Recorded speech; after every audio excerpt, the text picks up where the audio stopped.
everyone, and welcome back to my channel.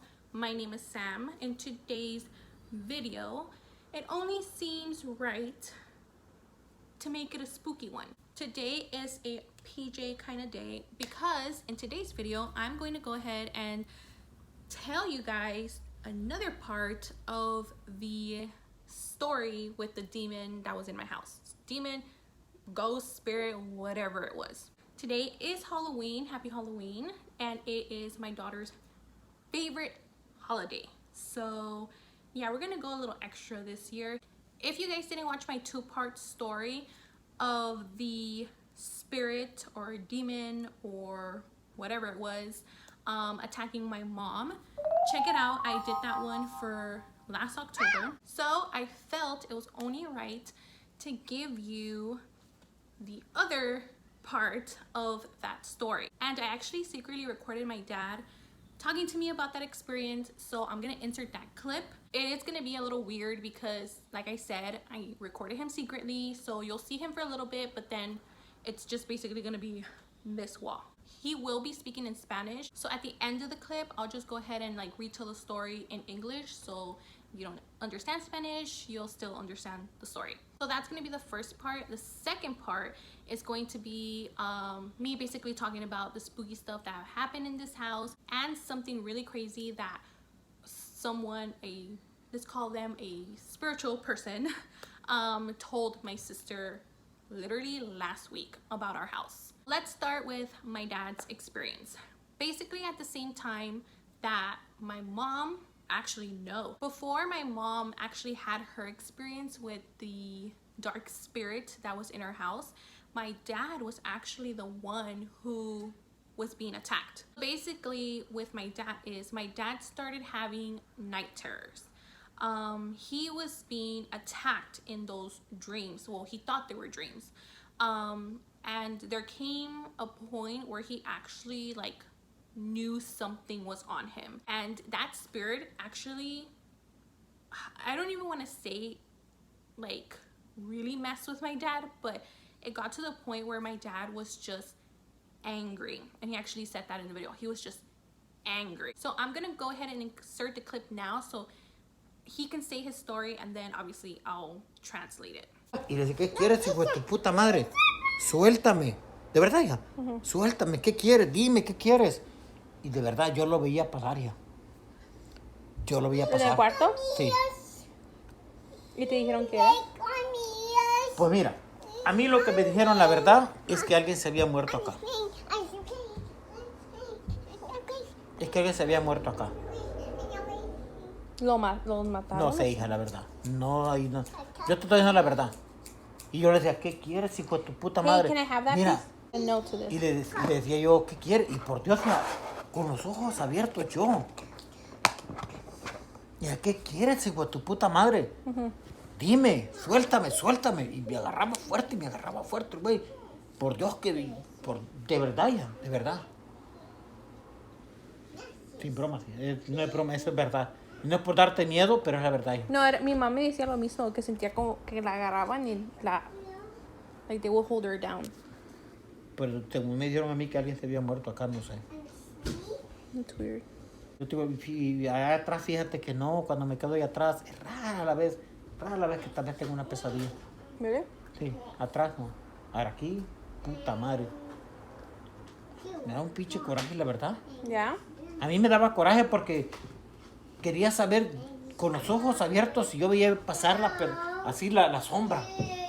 Con los ojos, porque yo veía que yo me escuchaba, yo oía, yo oraba. Yo decía, Señor Padre nuestro que estás en los cielos, a mí, ayúdame. Yeah. Ayúdame, porque a mí, ayúdame, de verdad. Ya. Y pues después me acordaba que yo me escuchaba con la voz, que yo estaba orando, y yo le decía, ¿qué quieres? Digo, tú pues, a veces así como medio abría los ojos, y de verdad, ya, sin bromas. La verdad, mi respeto para eso, pero yo no sé, pero es la verdad. So that was my dad talking about his experience, and he actually started with talking about how he would tell the spirit to get off him. He would say, get off me, what do you want? The experience that he had was very similar to the experience that my mom had, which was being held down, being mocked, like laughed at by the spirit. And my dad actually said that when he would start praying, that he would just start to feel angry because he didn't know what that spirit wanted. And he would be like, what do you want? What do you want? And he would actually, with his eyes open, see the spirit walking and hear the spirit when it was walking in the room. After that conversation, I basically told my dad about my experience, which I talked about in the last story time that I posted. And it was just such a crazy time, and it was such a dark time. And without getting into too much detail, honestly, we're going through a lot. It was a very negative time in my house. My parents were fighting. I did not have the best relationship with my dad. My dad was having an affair, and it just took a toll in all of us. We were just very angry and upset all the time. And when we would actually walk in the house, at least personally, I can feel the heaviness. It was just not the greatest environment, but it definitely was great for this negative spirit because it was obviously feeding off on all of us. Luckily, we were able to cleanse the house and get rid of that spirit. But to this day, honestly, I do not sleep with my window open because I get scared that it's gonna come back. I don't care what time it is, I will get up and make sure that that window is closed, because that was how my mom saw it entering and exiting her room. So I'm just like, nope, not doing that, not risking that. During that time, well, actually, most of my dad's life, he has dabbled into different spiritual guides, obviously in God, and he's actually also dabbled in what is called Santeria. I'm not gonna talk too much about that because that's just something that I don't believe in, and it's said to be used for good, but there's obviously people that take advantage of that and do and cause evil. For those who don't know, it's basically black magic. I think that also is what fed whatever was in our house. It was just, like I said, it was just a very negative, dark time for everyone here. So that is my dad's experience. Since then, we actually never stopped having activity in our house. We would hear footsteps. Recently, we haven't had anything, to be honest, like the last 2 weeks, but we've heard footsteps. And I don't know who it is, but whenever I'm in the kitchen by myself, I actually hear a man's voice talk to me. At first, it was just like, kind of like whispering. I couldn't make out what it was saying, but I right away, I knew it was like a guy. I can tell it was a man's voice. And it progressed to him actually saying my name. So there's been 2 times where, like right in my ear, like right kind of behind me, I hear Sam, and I've actually also heard it say just full my name, Samantha. So obviously it freaks me out because the things we've seen, which are shadows, we constantly see shadows on like reflective surfaces. We've seen shadows walking by like behind us, but we just don't pay attention to that. You know, it's something that you can't give it life. My husband, my mom, and myself have also had the experience of something. It was a bowl, and it was my mom in front of me. I was here, and Eric was here, and we were standing around the kitchen island, and a bowl literally just slid right in front of us, and we were just kind of like, what the hell? A bit more like darker stuff that we have experienced is in my room specifically.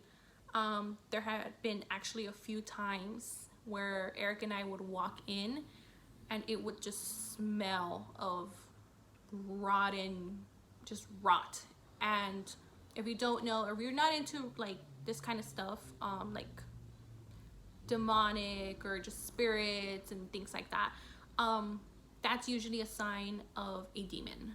We didn't pay that much attention to it. Like I said, we don't like giving things life, but that happened actually like quite a handful of times, and it was when my daughter was little. And when my daughter was little, she would actually have night terrors. When I've told people this story, they tell, oh, it's colic, or, you know, probably it was just stomach ache, hungry, whatever.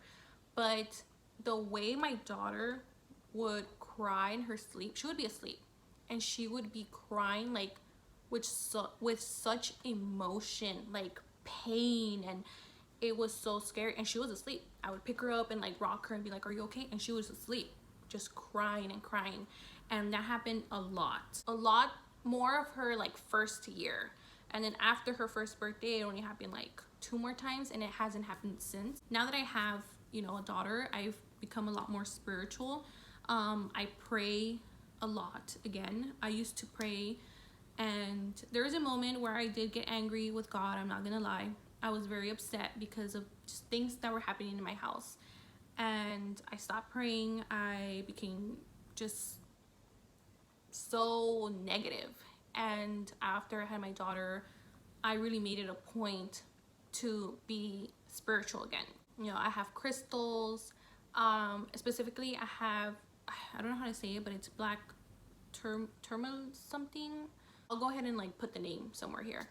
And that is because I actually, about 2 months ago, began to have very vivid dreams. And in my dreams, a lot of bad stuff, a lot of torture and, you know, abuse.